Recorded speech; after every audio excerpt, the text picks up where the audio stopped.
Bonjour, bienvenue sur Dream Up Your Style. Aujourd'hui, je vais faire l'analyse du personnage d'Endeavor de My Hero Academia. Alors, qui est Endeavor ou Enji Todoroki? Alors, Enji Todoroki, c'est le père de Shoto Todoroki et il a également d'autres enfants, pour être précis, 3 autres. Shoto étant le dernier, mais ça on y reviendra plus tard. Pour moi, les principales qualités d'Endeavor, c'est qu'il est déterminé et il a un grand cœur. Ça, on y reviendra également. Pour moi, ses principaux défauts, c'est qu'il est orgueilleux, plutôt froid et il a mauvais caractère. Ça, on l'apprendra à personne. Ensuite, d'après moi, Endeavor a plutôt peur du jugement et peut-être peur d'être abandonné. Ça, vous allez voir, on creusera après pourquoi je pense qu'il pourrait avoir ces peurs-là au fond de lui. Et revenons sur quelque chose de plus concret, la signification de son nom. Alors, Endeavor, ça veut dire l'effort.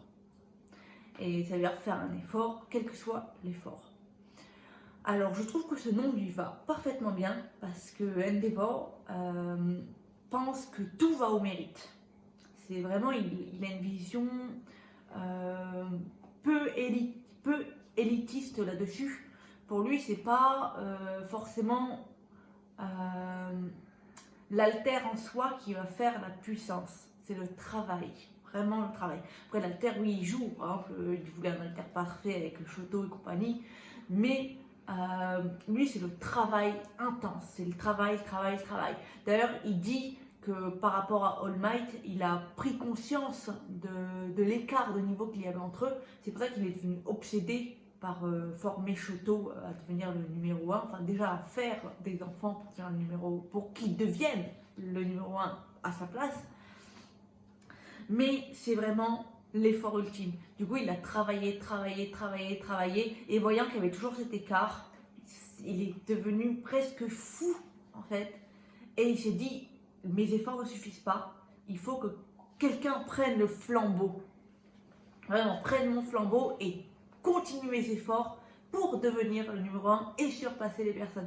C'est ça vraiment sa vision de pensée et compagnie, ça va être ça. En tout cas, moi c'est mon ressenti.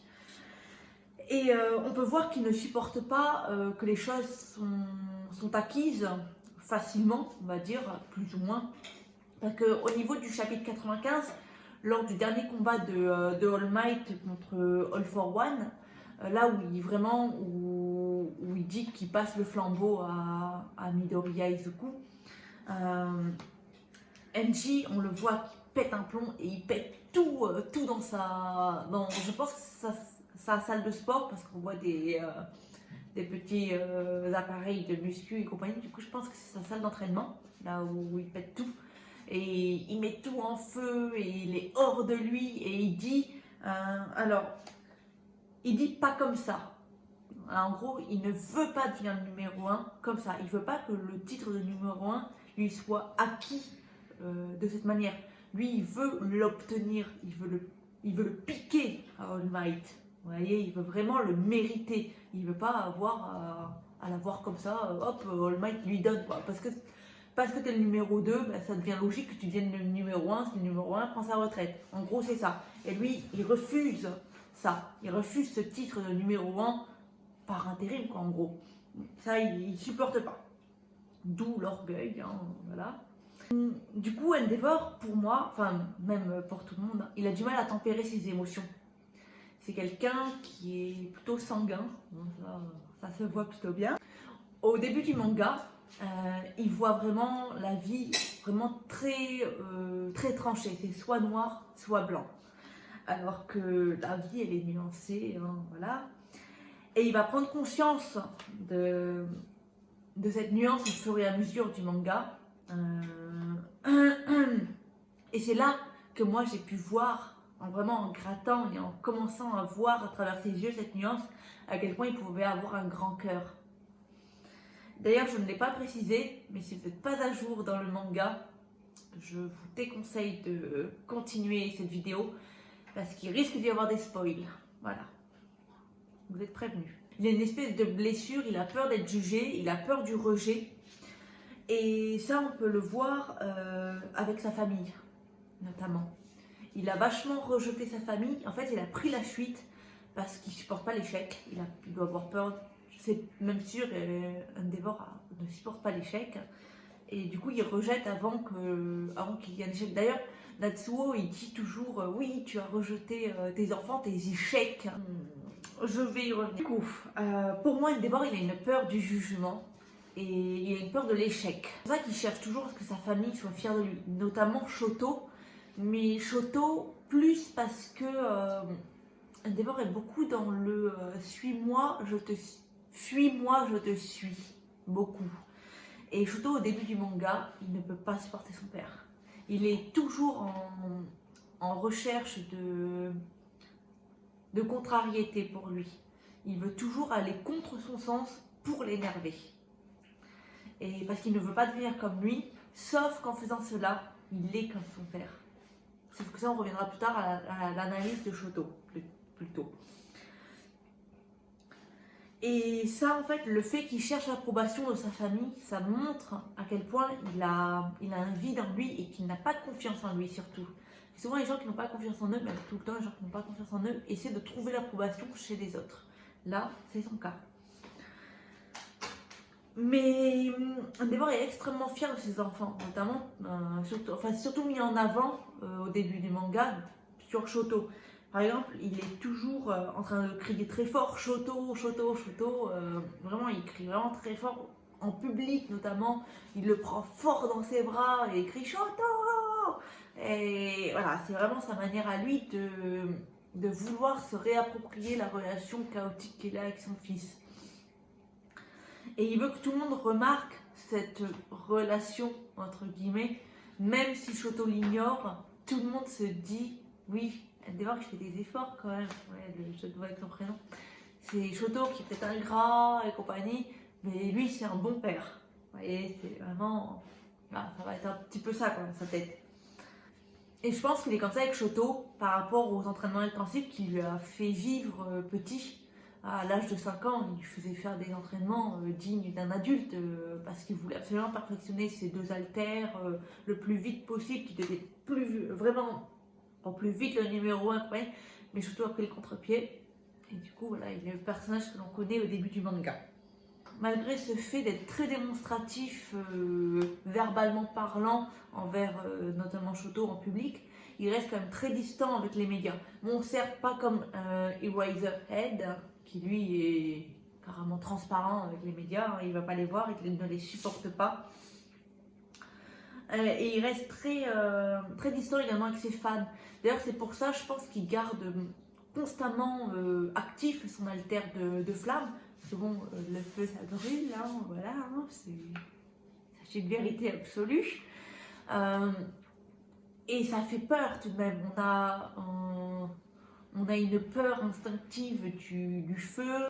Ça peut être vu même comme un pouvoir de méchant, vous voyez, et non un pouvoir de gentil. D'où la controverse avec également Endeavor, qui est un gentil et qui pourrait avoir un caractère de méchant au début.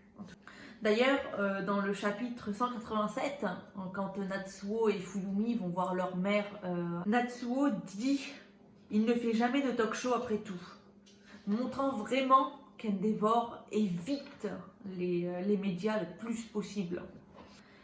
Ensuite, en faisant quelques recherches sur le personnage d'Endeavor, j'ai découvert l'identité de ses parents.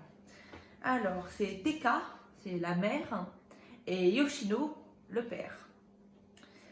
Et d'après le peu d'informations que j'ai, Yoshino est mort quand Enji était encore un enfant. Endeavor tiendrait son mauvais caractère de sa mère. Teka aurait un caractère un caractère bien trempé, si je puis dire. Son alter, c'est le magma. Et en fait, ça se met en avant sur ses cheveux. Elle a des cheveux, c'est de la lave. Et je pense qu'elle attendait un certain prestige de son fils. Et que lui, il trouvait du réconfort dans les bras de son père. Car son père semblait très doux, très attentionné. Vraiment un homme très proche de son fils et qui le protégeait vachement. Il aurait perdu cette espèce de réconfort, cette espèce de protection quand son père est mort. Et du coup, il l'aurait très mal vécu. Il aurait grandi avec cette blessure d'abandon et de rejet suite à cette mort en fait tragique, je pense. Et c'est pour ça qu'il tient les gens à distance autant sa famille que les fans, que les médias, que tout le monde. Parce qu'il a peur de montrer la vraie personne qu'il est au fond. Mais quand il décide de leur montrer à sa famille la personne qu'il est, la personne intentionnée qu'il peut être, c'est trop tard. Il se fait rejeter. Et du coup, c'est extrêmement violent pour lui parce qu'il revit en fait cette mort, entre guillemets. Je pense que Enji, dans l'éducation de ses enfants, il reproduit lui ce qu'il a vécu plus ou moins, ce qu'il a connu, parce qu'il est très perfectionniste et très exigeant avec lui-même et avec les autres. Il devient plus souple, certes, mais comme je le disais auparavant, c'est trop tard. Il préfère finalement rendre ses enfants heureux. Il parle notamment de sa fille dans le chapitre 252, où il dit à Natsuo, cette fille veut une vraie famille, plus que toute autre chose. Tout ça parce que j'ai détruit celle qu'elle avait. Et du coup, il prend conscience qu'il a été trop exigeant avec sa famille, avec ses enfants, avec les personnes qu'il aimait. Il a été trop exigeant et il a fait du mal aux personnes qu'il aimait. Et il se rend compte que c'est trop tard, mais qu'il essaie de faire des efforts et que Natsuo fait également des efforts de son côté pour rendre Fuyumi heureuse.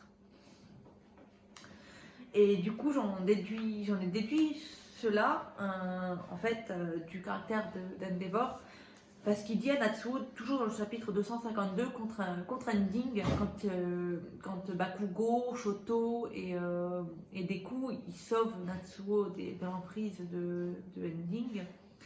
Mon intention n'a jamais été de négliger mes enfants toutes ces années. Il continue ensuite en disant, toujours à Natsuo, tu n'es pas obligé de me pardonner. Je ne veux pas que tu me pardonnes, mais je veux expier mes fautes. Et du coup, ça montre la culpabilité qu'il a, en fait, et la remise en question qu'il a faite préalablement. On peut voir que Enji est un personnage très intelligent. Bon, moins que Hawks, certes, mais tout de même très intelligent. Hawks, c'est un cas à part, puisque c'est un génie, lui, hein, clairement. Et c'est surtout un meneur charismatique. Le meneur charismatique, on a pu le constater sur de la guerre de libération du paranormal. Alors toujours, là, attention, si vous n'êtes pas à jour, surtout n'écoutez pas. Hein. Il arrive à réunir tous les héros, en fait, après que Hawks lui ait donné un message codé justement du front de libération du paranormal. Et il se positionne vraiment en leader contre All for One. Et durant cet arc, moi j'ai trouvé qu'il met vraiment en avant cette volonté de protéger sa famille. Il est très inquiet quand il va se battre contre Shigaraki. Il est vraiment très inquiet de savoir où est Shoto en fait. Il dit à Deku où est Shoto quand il voit qu'il y a Bakugo avec lui. Et vraiment il est très inquiet de savoir si Shoto est en sécurité ou pas. Bon après je vais plus parler de cet arc parce que sinon je vais partir sur le terrain d'un autre personnage sur qui je vais faire l'analyse. Et je vais trop spoiler. Du coup je ne parle plus de cet arc pour le moment. Et je voulais revenir sur Enji en parlant de la relation qu'il a avec sa femme. Alors le mariage il a été arrangé par Enji. Au début il s'est montré assez brutal, notamment avec les propos qu'il a eu envers sa femme, ce qui l'a conduit à la dépression. Mais Enji finalement on voit qu'il peut, moi je dirais qu'il l'aime parce qu'il fait tout finalement pour se rapprocher d'elle. Elle a tout le temps une fleur fraîche. Alors d'après mes recherches, sa fleur préférée est une gentiane bleue. Ou ça peut être appelé une gentiana également. Mais c'est sa fleur préférée, il lui en apporte régulièrement dans un vase. Sa femme est importante parce que sa femme lui a dit une seule fois que sa fleur préférée était les gentianes bleues. C'était au moment où ils se sont rencontrés juste avant leur mariage. Et ça, il l'a retenu. Alors qu'elle ne lui a dit qu'une seule fois, et pour moi c'est vraiment une preuve d'amour. Et Enji lui se définit lui-même étant stupide. En fait quand Toya était enfant, il dit à Rei, malheureusement il a pris ma stupidité, ou bien quelque chose de ce genre, à cause de sa détermination démesurée et sa peur de l'échec. Je pense qu'elle dévore quelqu'un de très contrôlant, et quand il voit qu'il perd le contrôle sur quelque chose ou sur autrui, c'est là ça le fait peur et il voit sa propre impuissance et du coup il fuit. À contrôler ce qu'il ressent, quitte à mettre un masque de froideur ultime quitte à être paru comme étant méchant, même avec ses fans. Par exemple, quand il faut avoir le petit fan, vous savez, qui dit regardez, qui c'est qui se bat contre nous, qui c'est qui risque notre vie. Vous savez, il faut comme ça dans les Academia pour celui avec les cheveux roses là. Voilà, lui. Il va pour lui serrer la main quand il est avec Ox, où il devient officiellement numéro 1 et tout. Il va pour lui serrer la main. Et là, le gamin, il lui tape dans la main et puis il dit qu'il a changé et que Endeavor, il était tellement plus classe avant. Et du coup, dans les premiers chapitres, Endeavor, il paraît souvent hautain et distant et il fait tomber un petit peu ça et il essaie de paraître plus accessible. Mais voilà, ce qui peut lui donner l'air d'être justement hautain parce qu'ils vont dire ouais, non, mais tu nous prends pour qui? Endeavor, il n'est pas comme ça, arrêtez de nous prendre pour des cons. Voilà, en gros, c'est ça. Et d'ailleurs, avec Hood, avant de le tuer, il lui dit qu'il aurait pu être comme lui. Il était comme lui avant. Et que, en gros, la mort de ce Nomu est symbolique. En tuant ce Nomu, il tue son ancien lui. Tel un phénix, il va pouvoir renaître de ses cendres et redevenir la personne qu'il a toujours été, le Endeavor au grand cœur. Enji et Rei, ils ont fait de leur mieux dans l'éducation de leurs enfants. Ils se sont trompés. Enji s'est trompé beaucoup de fois. Mais pour moi, du coup, vraiment, Endeavor, c'est pas le personnage horrible que les personnes veulent le faire croire. En mode, ouais, il est horrible, il a fait souffrir sa famille, bla bla bla. Oui, ok, il a fait souffrir sa famille. Mais après, il a construit surtout son propre malheur. Et chacun construit son propre malheur et son propre bonheur. Et là, lui, il essaie de repartir sur une base saine. Et franchement, on verra au fur et à mesure du manga, mais vraiment moi j'espère qu'il y arrivera. Et d'ailleurs il commence à y arriver avec Fuyumi et Rei qui revient progressivement vers lui. Les deux femmes reviennent progressivement vers lui. Shoto revient progressivement vers lui. D'ailleurs Midoriya, avant le combat contre Nick, il dit à Shoto qu'il est sur le point de lui pardonner. Le plus important, je pense que Enji est sur le point de se pardonner à lui-même ses actes. Et ça, c'est le plus important. Parce que s'il refuse de se pardonner, il refusera le pardon d'autrui. C'est vraiment le nouvel Endeavor, celui qui va être généreux, celui qui va pas avoir peur de se sacrifier pour autrui, celui qui se bat vraiment pour autrui, celui qui est vraiment le héros en fait. Il devient à ce moment-là vraiment le numéro 1 des héros. Ils vont commencer à se pardonner mutuellement parce que Natsuo lui a ouvert son cœur pour la première fois, certes pour lui dire des choses pas très sympas. C'est comme ça qu'on avance, c'est en communiquant. Enji, qui d'ailleurs a écouté sans rien dire, juste poser une main sur l'épaule en signe de je t'écoute. Pour moi, c'est l'un des personnages les mieux écrits, les mieux travaillés, qui a une évolution dingue. Si vous avez des choses à rajouter, n'hésitez pas à me le mettre dans la section commentaires. Et n'hésitez pas à me dire pourquoi vous l'aimez, pourquoi vous ne l'aimez pas, pourquoi vous pensez que c'est un salaud qui mérite de mourir et pourquoi est-ce que vous pensez que c'est un personnage génial qui mérite de vivre et qui mérite d'avoir une évolution encore plus géniale que ça. Voilà, la section commentaire est à vous, je regarderai tout et j'essaierai de vous répondre du mieux que je peux. Sur ce, merci d'avoir regardé cette vidéo et je vous dis à bientôt. Tu viens? Vas-y, monte. Allez, couche-toi là. Non, non, non, tu viens pas m'embêter, maman elle tourne une vidéo. Tu te couches. Couche-toi. Couche-toi, comme ça. Oui, c'est bien. Tu te couches? C'est bien, mon garçon. Oui, c'est bien. Non, tu m'embêtes pas. Non. Arrête. Maman elle tourne une vidéo. Salut Alice. Ta petite assistante. Oui, mon jaloux. T'es jaloux, toi. C'est tout le temps jaloux.